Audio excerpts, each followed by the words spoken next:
did it. You actually did it. The debt is gone. Every single payment, every sacrifice, every month you chose discipline over comfort. It paid off. And now you are sitting here, free, maybe for the first time in years. But here's the thing. Most people stop right here. They celebrate, they breathe, and then they wait. They wait for something to happen, and nothing does. Because freedom without direction is just another kind of being lost. This video is for the person who just crossed the finish line, the person who cleared the debt and now wants to know what comes next. You are in the right place, because what happens in the next 6 to 12 months after reaching zero debt will determine whether you stay free or slowly drift back into the same cycle. This moment right now is the most important financial turning point of your life. Not when you got your first job, not when you bought your first car, right now. Here's why. When you were in debt, every dollar you earned had a master. The credit card company, the bank, the loan servicer. Every paycheck was spoken for before it arrived. But now, for the first time, you're the only one in the room. Every dollar you earn from this point forward belongs entirely to you. That's not a small thing. That's everything. But most people waste this window. And they waste it quietly, without even realizing it. They upgrade their lifestyle. They finally buy the things they delayed. They tell themselves they deserve it. And they do deserve good things. But what they do not realize is that they just handed away the most powerful financial moment of their entire life. The moment when money could finally start working for them instead of against them. So what should you actually do? The answer is not complicated, but it does require understanding a few things about how money and wealth actually work. Because building wealth is not the same as earning money. A lot of people earn good money their whole lives and never build wealth. And the difference comes down to what happens to the money after it arrives. The first thing to understand is what financial experts call the wealth gap. It's the space between what you earn and what you spend. When you were paying off debt, you were forced to keep that gap open. You had no choice. But now that the debt is gone, most people close that gap immediately. The spending rises to meet the income. And this is called lifestyle inflation, and it's silent, and it's dangerous. Studies in behavioral economics suggest that humans naturally adjust their spending upward as their financial pressure decreases. It is not a character flaw. It is just how the brain works. The brain sees relief, and it wants to reward itself. But rewarding yourself by expanding your lifestyle right now is like training for years to run a marathon and then sitting down at mile 25. You are so close. Do not stop here. The second thing to understand is the power of what you already built. Think about it. You just proved something enormous about yourself. You had a financial goal, a hard one that took real sacrifice, and you completed it. That same system, that same discipline, that same monthly habit of directing money with intention, that is the exact engine you now point toward wealth. You do not need to learn a new skill. You need to redirect the one you already have. Here's what that looks like in practice. When you were paying off debt, you had a monthly payment going out. Maybe it was $300. Maybe it was $1,000. Whatever that number was, your lifestyle already adapted to living without it. You already proved you can live without that money. So now, instead of letting that money disappear into higher spending, you redirect it. The same amount, the same date, the same consistency. But now it goes toward building something instead of eliminating something. This is the single most powerful move you can make right now. And the reason it works so well is compound interest. Most people have heard of compound interest, but very few people actually feel it. Because in the early years, it looks small.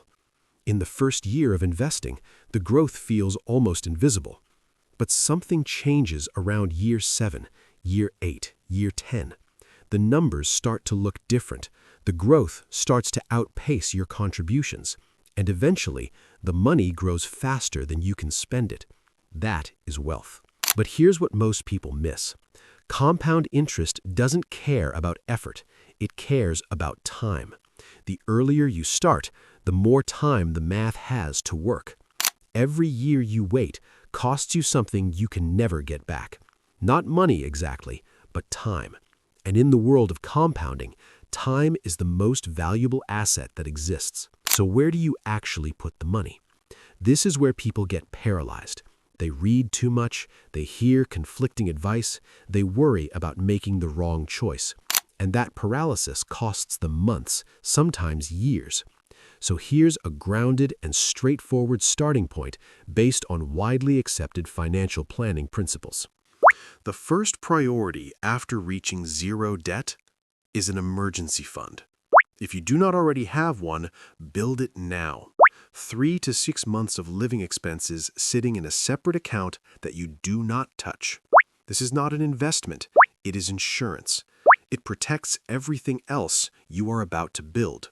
Because without it, the first unexpected expense sends you back to a credit card, and you lose everything you just built. Once the emergency fund is in place, the next step for most people is taking advantage of tax-advantaged retirement accounts. In many countries, accounts like a 401k or an IRA allow your money to grow without being taxed every year. That tax protection is not a small thing.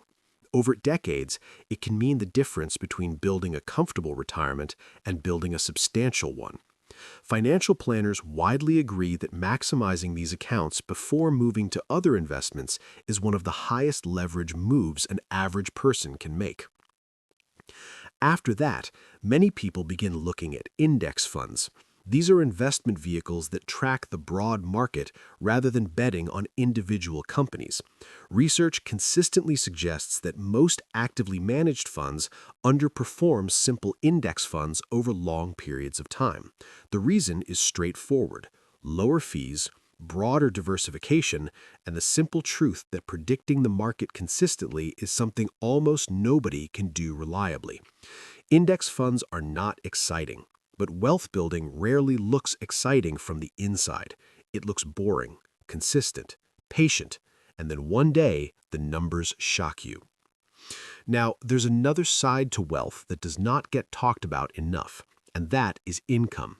Building wealth only on a fixed income has limits. At some point, the gap between what you earn and what you spend hits a ceiling. And to keep growing, you either reduce spending further or you increase what comes in. Most people have more room to grow their income than they realize. This does not mean starting a business overnight. It might mean developing a skill that commands a higher salary. It might mean asking for a raise now that your financial stress has dropped and your confidence has risen. It might mean a side project that turns into something real over time. The point is that wealth building accelerates dramatically when income grows while spending stays controlled. There is also something that happens to people psychologically after they clear debt, something that most financial content never talks about. The stress drops, the mental clarity returns. Research in behavioral psychology suggests that financial stress consumes significant cognitive bandwidth. When debt is eliminated, people often report feeling sharper, more focused, more creative. That mental energy is a real asset, and it can be directed towards career growth, skill development, and smarter decision-making in ways that were simply not possible when the financial pressure was constant. So, the transformation that happens after zero debt is not just financial. It is psychological. It is cognitive. It is physical in some ways too, because chronic financial stress has documented effects on sleep, immune function, and cardiovascular health. Eliminating that source of stress has real biological consequences, and those consequences tend to be positive. But here's the part that requires the most honesty. Reaching zero debt does not automatically make you wealthy. It makes you ready. There is a difference. The habits that got you out of debt are necessary but not sufficient for building wealth. Because debt elimination is about defense. Wealth building is about offense. Defense keeps you from losing. offense is how you win. The shift from defense to offense requires a change in how you think about money. When you were in debt, money was something you owed, something that was always leaving. But now, money is something that can work, something that can produce more of itself.